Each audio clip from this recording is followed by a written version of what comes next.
Okay, so to start with, I'd just like to read out this abstract from an article published in Nature, one of the most prestigious science journals, in 2015. It's called The Effect of Malaria Control on Plasmodium falciparum in Africa between 2000 and 2015.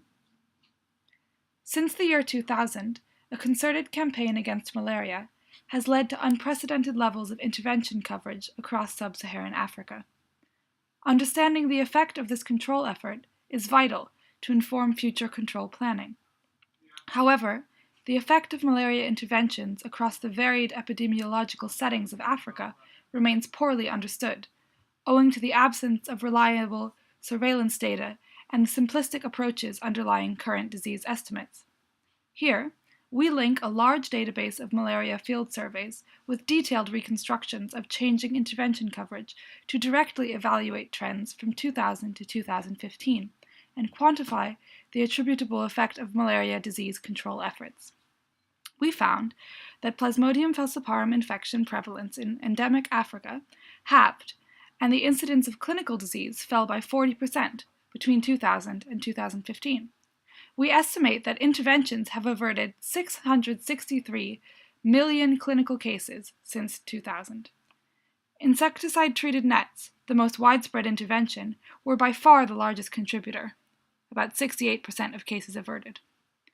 Although still below target levels, current malaria interventions have substantially reduced malaria disease incidence across the continent. Increasing access to these interventions and maintaining their effectiveness in the face of insecticide and drug resistance should form a cornerstone of post-2015 control strategies. And to illustrate what that was about, here are some animations.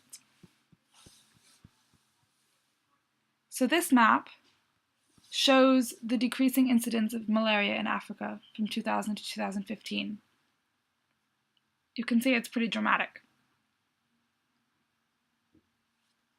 And in parallel, we have a map here showing the increasing anti-malarial bed net coverage in Africa over the same period.